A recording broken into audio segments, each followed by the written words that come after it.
Now, what a way to kick off our 100th episode than to bring on our first guest we ever had live on one of our live shows on episode 15. We did the show out of Middletown, New York. And hey, welcome back. Well, before you tell everybody out there who is joining you again today, while I know that I need no introduction, I'm also aware that talent requires an introduction, and one that he could only get from somebody like the lyrical miracle, the actual intellectual cunning linguist, and the quintessential stud muppet, Joel. Here is something you should know. Podcasts come and podcasts go. That's for any other podcast, though. Not for another wrestling podcast, bro. Because this particular edition of this show is the landmark number 100. So on this very special evening, I believe it's apropos not to refer to my penis, which comes with more white sauce than the best gyro. Gertner, keep listening and have yourself an eargasm. Wow. Wow. That was totally worth 99 other episodes to get to. Joel, thank you so much for coming on today. You've been really busy, so we appreciate taking your time to come on the show today. Last time we saw you, you were in Poughkeepsie at the Laugh It Up Comedy Club. You did some stand-up, which was by far one of the best shows we've seen there. Will you be doing any more stand-up coming up soon? Yeah, I think so. I've been talking to a couple of my friends that are stalwarts and champions in that world, and they would like to help me, and I'm just the fact that they're kind of willing to, any assistance they could give. Reverend Bob Levy, who I worked with a month or two ago in Poughkeepsie when I was there, just a really great guy, also taking me under his wing. And just, a few different people that I'm kind of trying to bounce ideas off of, and they're more than happy to listen to some stuff that I come up with. And I think so. I think in addition to, wrestling bookings, wrestling seminars, and things of that nature, I'm always on the lookout to do stuff like acting, voice acting, and definitely stand-up comedy, too. That's great. Now, Joel, on our show earlier, we mentioned you were our first live guest on episode 15 in Middletown, New York. And for a little fun fact out there, which you could let everybody know, that's where you started your ECW career. Could you tell the fans a little bit about that? Yeah, the first live event that I performed on for ECW was after they had done one or two shows in Middletown at the Orange County Fairgrounds. There was a building in Middletown called Sportland Cafe, and ECW did a show there 3 days after my 20th birthday in September of '95. And I had been working in the business as talent for about 4 years at that time. And it was right after I'd asked for a job and asked for that to be a tryout for me to do some ring announcing, if that was something that would have been of use, if that was something that was of need on that evening. So, yeah, that was the first show where I worked for ECW, and it was also the first show for Bubba Ray Dudley, who was Fonzie's bodyguard Mongo at the time. He had been working on the indies of Mongo Vile. And it was also the second appearance, but the first live appearance in ECW of superstar Steve Austin, because I believe he had he made his ECW debut the previous week at ECW Arena, but he wasn't there. It was a taped message. He was off location. He was via satellite, that kind of thing. So his first house show live for ECW was also September 23rd, 95, in Middletown at Sportland Cafe. So a very special show, certainly for me, and the start of something big, the start of over 5 years with the company. That's great. Now, you just mentioned the Dudley Boys, and they've kind of retaken the WWE by storm and probably got a lot of new fans along the way. You were a major part of the Dudleys, and what are your thoughts about seeing them back in the WWE, and did you think that would ever happen? In this business, you never know what will happen. It's always about, action, reaction, and cause and effect. More so than that, never say never, and I think even more so than that, what's best for business. So if money can be made, if it's the right thing at the right time for the people involved, that could happen. I think I learned just as I was getting into the wrestling business as a teenager, or even maybe a bit before, as a preteen or whatever.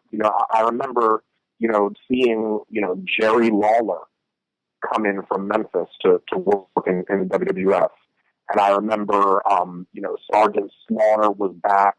I remember seeing Bob Backlund come back.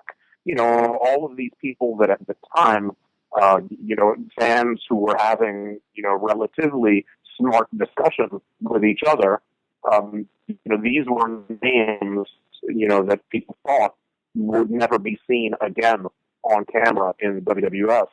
And they were, everybody. So, at the end of the day, the Dudleys coming back, it's great, I think, because a lot of fans were clamoring for it. A lot of fans thought that, there was some untold stories, and they just wanted to see the Dudleys come back. They thought it was the right time. And, those guys can still go. Those guys have it, and they know how to tell a story, and they put their best foot forward every time, and they always leave it all out there, and they love what they're doing. And they're great at what they do. So it's, again, if it's best for them, and the company feels that the Dudleys are something that the fans want to see, and they would know best, then they bring them back, and it's great that they came back.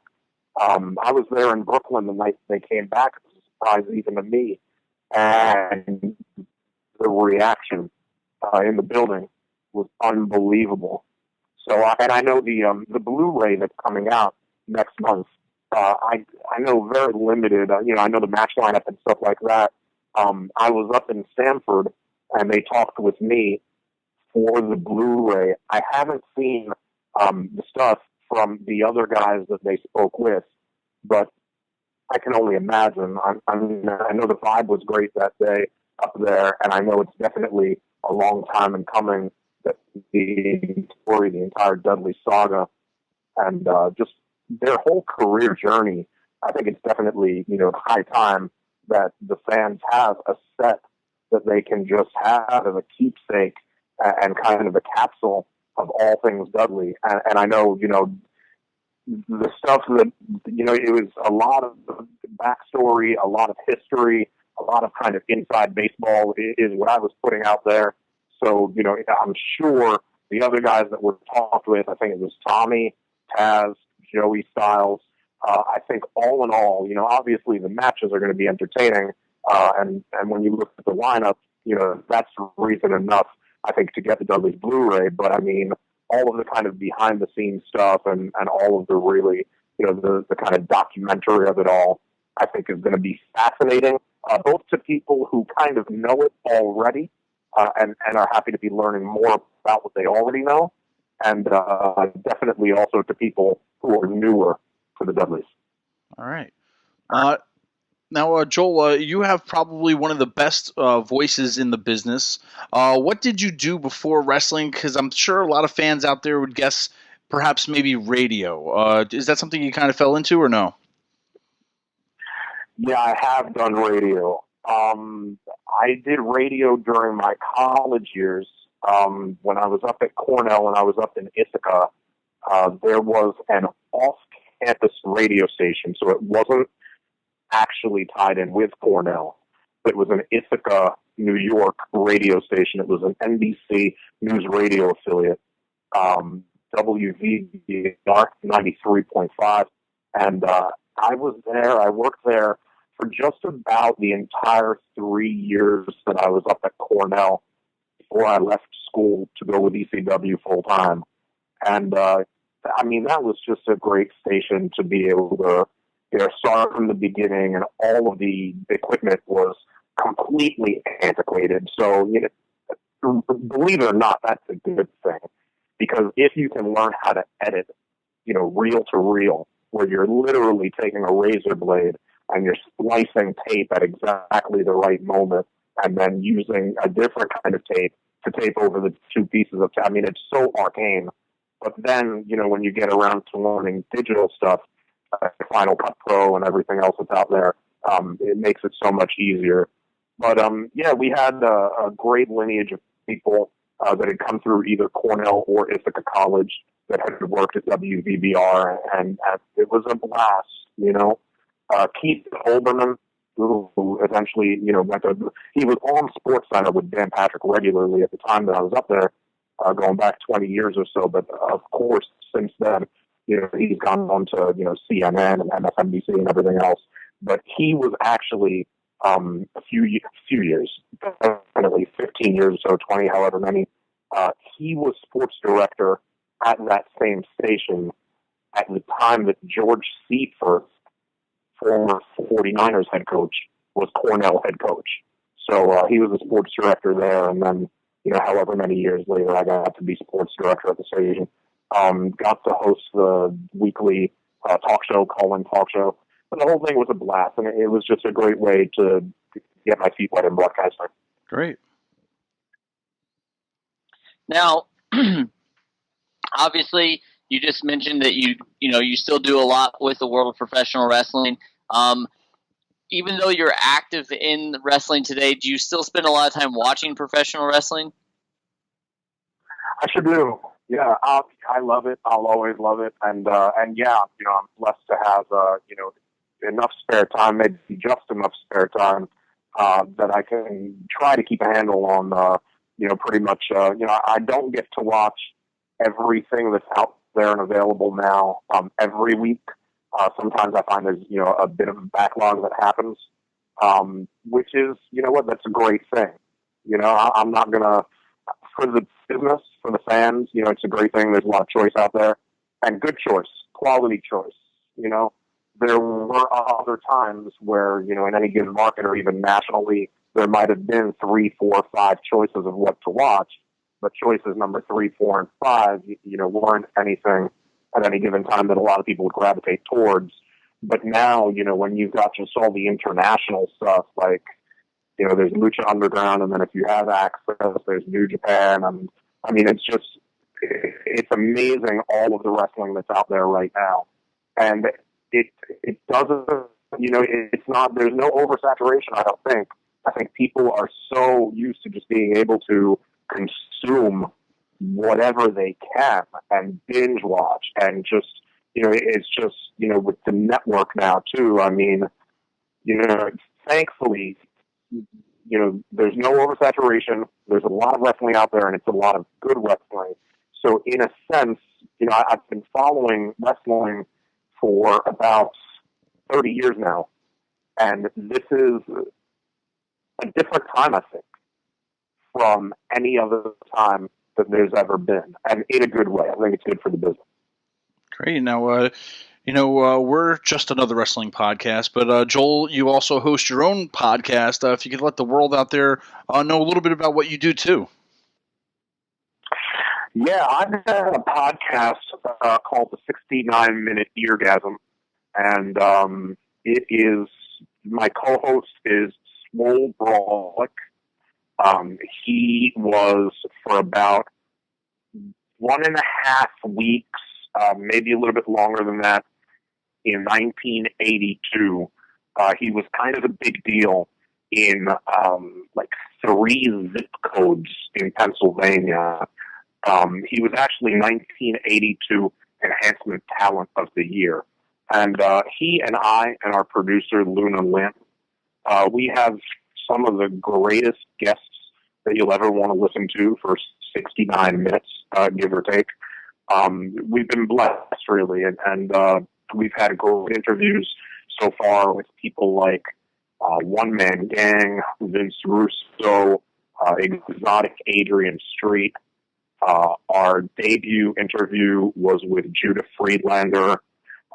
We've had everybody on, just Hugo Savinovich, everybody. I almost don't want to, list all the names because I know, I'll feel bad, for the 1 or 2 people that I leave out. But it's just really, it's a cool. You can learn a lot. It's entertaining. It's a thinker's podcast.